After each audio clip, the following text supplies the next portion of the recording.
नमस्कार। कहते हैं इतिहास खुद को दोहराता नहीं पर सबक जरूर देता है। हाँ, बिल्कुल। आज हम ईरान के मौजूदा हालात पर जरा गहराई से नजर डालेंगे। हाँ, बिल्कुल। हाल में जो एक काल्पनिक युद्ध विराम हुआ है, उसके बाद ईरान में सत्ता परिवर्तन मतलब रिजीम चेंज की बातें फिर से हवा में हैं। हाँ, तो हमारे पास जो भी स्रोत हैं उनके आधार पर हम ये समझने की कोशिश करेंगे कि अगर ईरान की मौजूदा हुकूमत गिर जाती है तो क्या चुनौतियां आ सकती हैं और इसके क्या नतीजे हो सकते हैं। हाँ, और ये जानना बहुत जरूरी है। हाँ, खासकर यूपीएससी की तैयारी करने वालों के लिए मतलब अंतर्राष्ट्रीय संबंध या आंतरिक सुरक्षा के नजरिए से और आम जानकारी रखने वालों के लिए भी ये चर्चा काफी अहम है। तो चलिए जरा इस मुद्दे की तह तक चलते हैं। स्रोत ये बता रहे हैं कि देखिए युद्ध विराम तो हो गया, लेकिन कुछ असरदार लोग जैसे अमेरिका के जॉन बोल्टन हैं या ईरान के जो निर्वासित पूर्व युवराज हैं रजा पहलवी, हाँ, हम्म, वो अभी भी इस बात पर जोर दे रहे हैं कि ईरान में सत्ता बदलनी चाहिए। हाँ, लेकिन यहाँ एक दिलचस्प बात है। जो ईरान पर लंबे समय से नजर रख रहे हैं, जैसे हामिद दबाशी जैसे बड़े विद्वान हैं, अच्छा। उनका कहना है कि अगर मौजूदा हुकूमत अचानक गिर जाती है, तो सच पूछिए तो उसकी जगह लेने के लिए कोई तैयारी नहीं है। मतलब कोई मजबूत भरोसेमंद विकल्प है ही नहीं। कोई विकल्प नहीं। हाँ, देखिए, जो राजशाही के समर्थक हैं या फिर वो मुजाहिदीन खल्क वाले, ईरानी आबादी का एक बड़ा हिस्सा उन्हें बिल्कुल पसंद नहीं करता।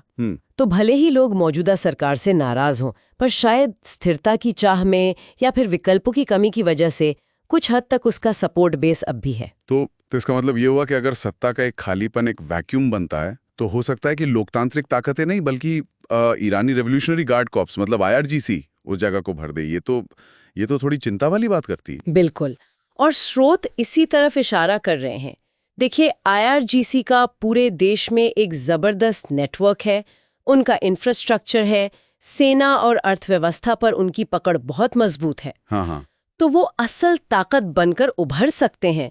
थॉमस वरेक और हामिद दबाशी दोनों ही ये चेतावनी दे रहे हैं कि नतीजा शायद कोई लोकतांत्रिक सरकार ना हो, बल्कि आईआरजीसी का एक तरह से सैन्य तख्तापलट हो। सैन्य तख्तापलट। हाँ, और हो सकता है कि वो अपनी लेजिटिमेसी के लिए, मतलब दिखाने के लिए, किसी धार्मिक नेता को नाम का प्रमुख बना दे, पर असली कंट्रोल उन्हीं के हाथ में होगा।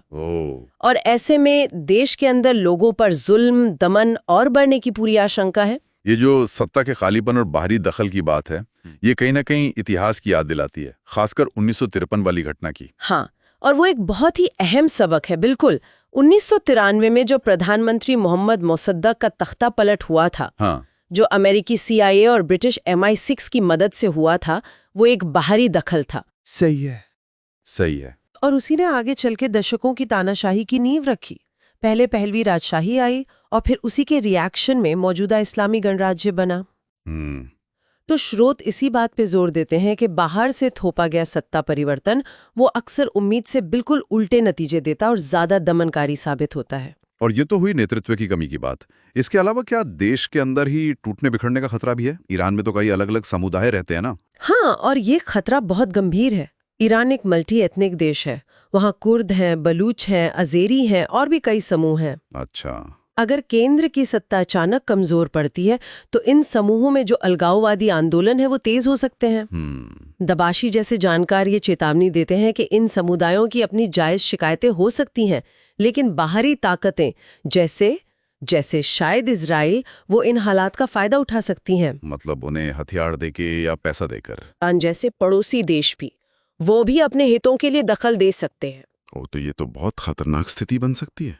हाँ, इससे पूरे क्षेत्र में एक बड़े युद्ध का खतरा पैदा हो सकता है, जिसमें ईरान एक तरह से जंग का मैदान बन जाएगा। लेकिन ईरान के अंदर से भी तो बदलाव की आवाजें उठी हैं, जैसे 2009 का वो ग्रीन मूवमेंट था या अभी हाल में महसा अमीनी की मौत के बाद जो प्रदर्शन हुए थे। क्या उनसे कोई उम्मीद नहीं रखनी चाहिए?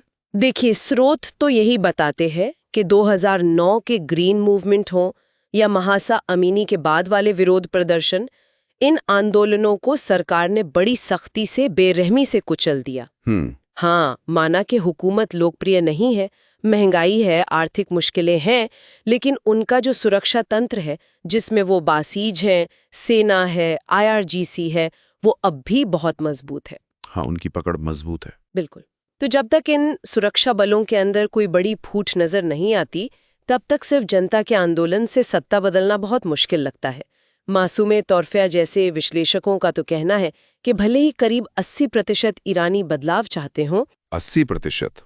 काफी बड़ा नंबर है ये तो। हाँ, लेकिन उनके सामने कोई भरोसेमंद विकल्प नहीं है, कोई एकजुट नेतृत्व नहीं है।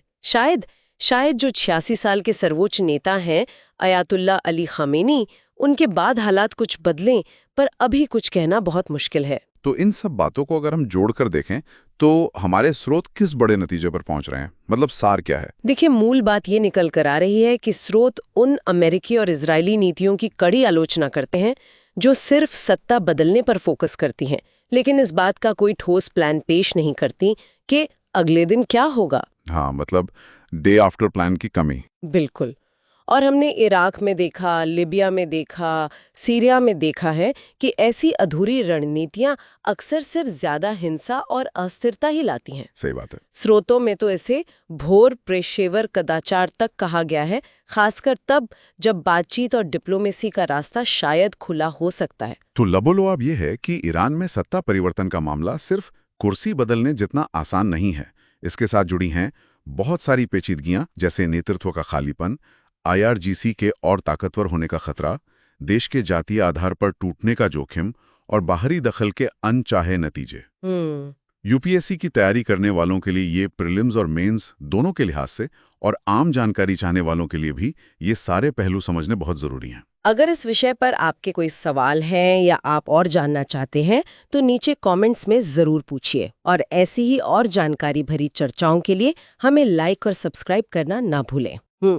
और हाँ, जाते जाते सोचने के लिए एक सवाल छोड़ जाती हूँ, क्या इतिहास हमें ये नहीं सिखाता कि बाहर से थोपा गया सत्ता परिवर्तन शायद ही कभी टिकाऊ लोकतंत्र ला पाता है? अक्सर तो ये सिर्फ ताकत की लड़ाई और अस्थिरता का एक नया दौर ही शुरू करता है। इस पर विचार करना जरूरी है, खासकर जब हम इस क्षेत्र के भविष्य को लेकर नीतियों के बारे में सोचते हैं।